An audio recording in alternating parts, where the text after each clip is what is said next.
Hey toy collectors, welcome to another super exciting outrageous toy review. Today we're checking out some more custom figures I made during my teen years. These guys are all inspired by G.I. Joe media and some of my favorite figures that I've made. This Destro unmasked figure was made using an Iron Grenadier Destro body with the head of Mercer. The hair was repainted to change the tone a little bit and cover up some scuffs on the figure. Some of the gold on the actual figure was repainted as well. The ball joint was cut off the head, and a small hole was drilled in the bottom to make it seem like an empty helmet.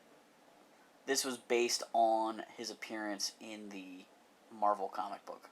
Storm Shadow Unmasked used a Storm Shadow version 2 figure with a quick kick head. The head has been modified to reduce the amount of headband you see and just try to make it not quite seem exactly like Quick Kick's head. We see Storm Shadow without his mask in the comics in a flashback from Vietnam, and then later on we do see him in this costume without his mask on very limitedly, but I always thought it was kind of a cool aspect that these two masked characters, were occasionally revealed. Storm Shadow's mask is made from a couple little scraps of t-shirt material. I used super glue to attach it together, which gives it a little bit of a form to it, a little bit of a crunchiness to it. It actually kind of yellowed a little bit, which is a shame, and I used paint to add the camouflage to it. This mask was not meant to be used as a removable mask so much as a prop to transition from masked to unmasked in a few frames of a stop-motion story I wanted to do years ago. This unmasked Snake Eyes was made using a Snake Eyes version 3 body with a blizzard head. The hair was painted blonde and the scars were painted on. I was never totally happy with it, but I think it works okay.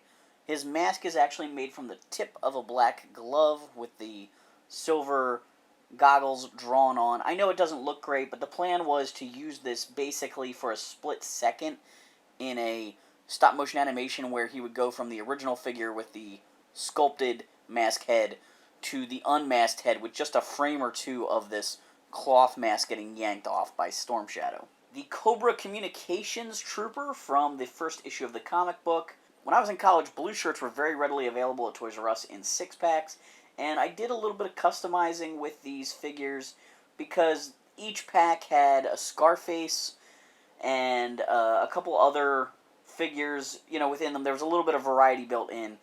And so, because they were so readily available, and I didn't want extras of the Scarfaces, I did some customizing. So this one has a hawk head from the original run of the toy line.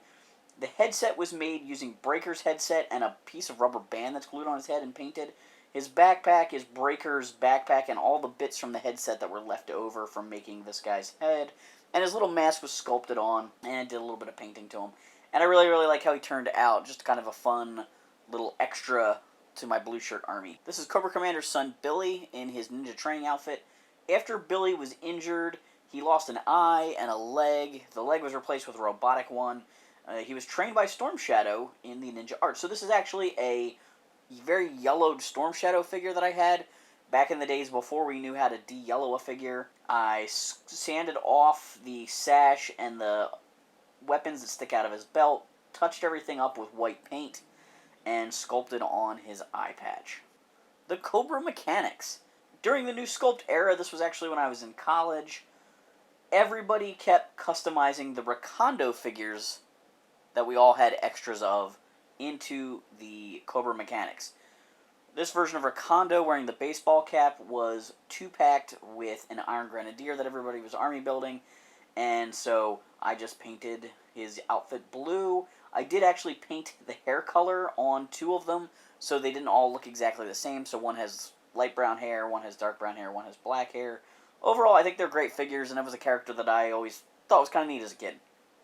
This Cobra officer wears a baseball cap. He's actually a gung-ho figure with a mask sculpted on him.